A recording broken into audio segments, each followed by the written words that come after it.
Pittsburgh's Action News 4 starts right now. It's breezy and cold for us, but we are expecting a slight tick in temperatures as we head into the weekend. I'll have your forecast coming up. The Coke battery that exploded back in August at the Clairton Coke plant will go back online today. We're live from Clairton with how officials will monitor the battery as it returns to operation. It's a shame, it's disgusting, deplorable, and it's against the law. In Greensburg, a man with autism scammed out of thousands of dollars, all over the promise of making new friends. What we know so far about the man accused and the charges he now faces this morning.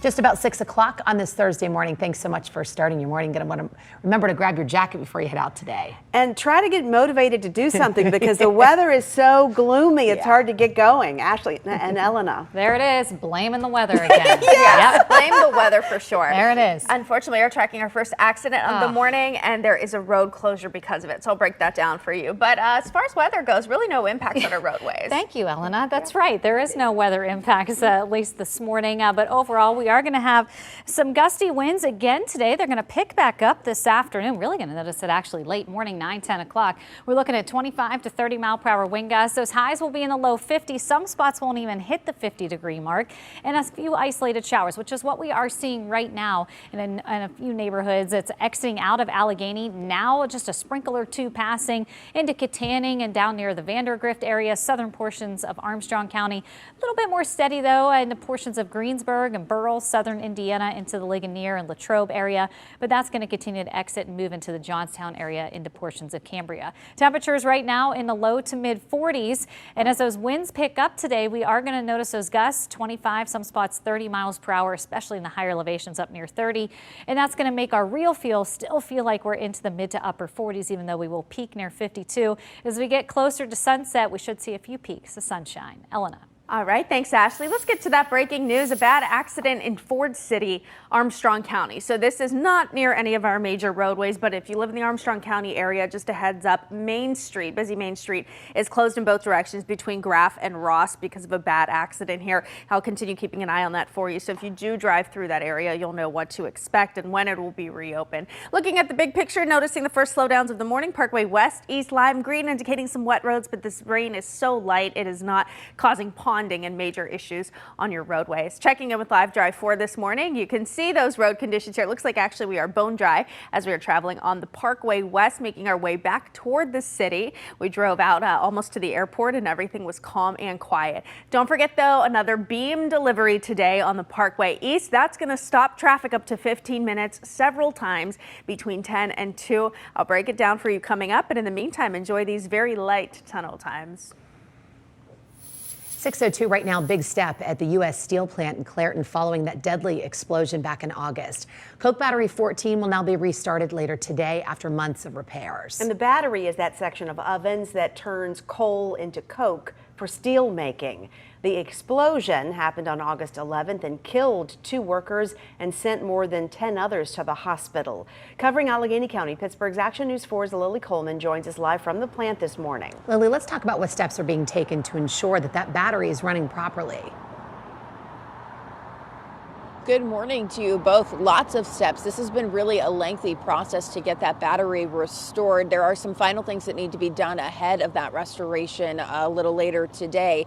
But we can tell you, since that explosion back on August 11th, Coke Battery 14 has been on hot idle, which essentially just means it wasn't producing any material. That was done so that the repairs could be made. And now that those repairs are complete, it can be restarted and production can resume. Now, according to an update from U.S. Steel, final safety checks and equipment evaluations will be done at some point this afternoon before the official startup. U.S. Steel says the Allegheny County Health Department has been notified and will remain in close contact throughout the process. Emissions controls will be active as well and closely monitored throughout the day as operations resume. Now, like you mentioned, this comes 2 months after the explosion at the plant, which killed 2 people, including 39-year-old Timothy Quinn and 52-year-old Stephen Menifee. The explosion also injured at least 10 others at the plant. Now, the company releasing a statement saying, quote, "As we move forward, our thoughts remain with the employees who were injured or lost during the August 11th incident. Their families, colleagues, and loved ones are in our hearts, and their memory continues to guide our commitment to safety." Now, as for the timeline of events and that restarting process a little later today, we haven't been given an exact time. Only officials from U.S. Steel saying that it will happen at some point this afternoon. We are hoping to get another update from U.S. Steel at some point today. So just as soon as we have any new details, we'll let you know both on air and online at WTAE.com. Covering Allegheny County live in Clairton this morning, I'm Lily Coleman, Pittsburgh's Action News 4. Lily, thank you. And tonight, the Breathe Project will host another virtual town hall regarding that deadly explosion. City Council member Erica Strausberger and County Council member Paul Klein are expected to speak. The group says they're bringing city and county leadership together to talk about preventing similar disasters in the future. Tonight's town hall is scheduled for 7 p.m. Covering Westmoreland County now, police in Jeannette are asking for your help finding a teen who's been missing for nearly 2 weeks. 14-year-old Adriana Newhouse was reported missing October 10th. She's about 5'3" with brown hair, last seen in Jeannette. If you know where she is or you see her, call 911. It is day 23 now of the government shutdown, and no end is in sight in Washington, D.C. But now we're seeing the impacts grow here in Pennsylvania. The latest program taking a hit, the one that helps low-income families pay for their heating bills over the wintertime. Pittsburgh's Action News 4 reporter Ava Rash joins us live. And Ava, let's talk now about how long these LIHEAP payments are going to be delayed and what that means for families who rely on this help. Yeah, Janelle, really, it's just another hit for people who are in need of assistance. Pennsylvania's Department of Human Services says the low-income home energy assistance program is now delayed about a month because of the shutdown. With it getting colder, this program is so crucial to so many in our area. Roughly 300,000 Pennsylvanian families utilize it. LIHEAP helps those on low income pay their heating bills in the form of a cash grant. It's a one-time payment that is sent directly to the utility company. Now, we know it's been delayed a month until December 3rd, but if the federal government does not reopen or funding is not released to the states, the normal LIHEAP season won't start until that funding is received. Now, the department says anyone who needs immediate assistance should contact a utility assistance program instead. Guys, I'll send it back to you in the studio. Thanks, Ava. Let's turn now to the heroic moments in North Braddock after a fire broke out at a duplex on North Avenue yesterday. The fire started just as 15-year-old Xavion Taylor was getting off the school bus. The elderly woman who lives there was calling out for help. His mother tells us Xavion immediately jumped into action. He tried to put it out at first. He never experienced nothing like this. You know, he's, like I said, he's autistic, he's very intelligent, but he's never experienced nothing like this before. So he tried to put it out, and when he couldn't, he pulled her out of the house. Thankfully, that woman is okay, and fire officials tell us the fire did spread to a duplex right next door. The cause of that fire is still under investigation this morning. You did a great job there. Turning to a story we brought you as breaking news yesterday morning, somebody shot up a Monroeville apartment complex, and police still have not found the person who did it. We were there yesterday as police combed through the Deauville Park apartment complex in Monroeville. Police say several cars had bullet holes and apartment windows were shattered. 2 people were in a car in the parking lot at the time. They had to go to the hospital to get checked out. They were not hurt.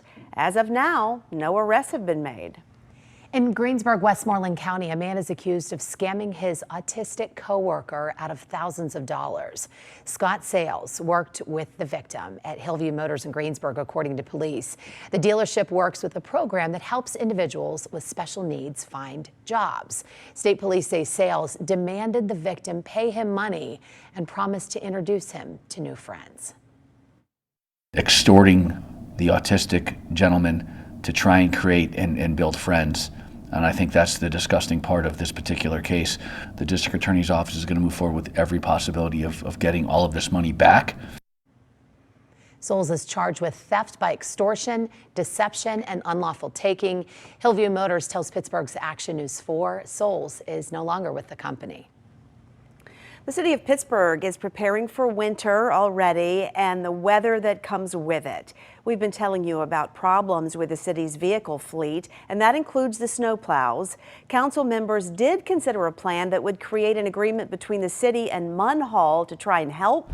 In emergency situations, Munhall would plow snow in areas like Lincoln Place and New Homestead, but council voted the plan down.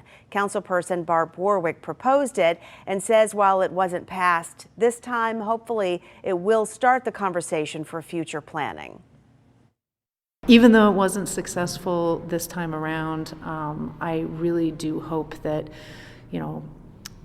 come next year we have this conversation again and that we really start looking at how we as a city can work together. Residents who live in those city neighborhoods were hopeful for the extra help. We have coverage of the city's struggles with removing snow in past years right now for you on WTAE.com.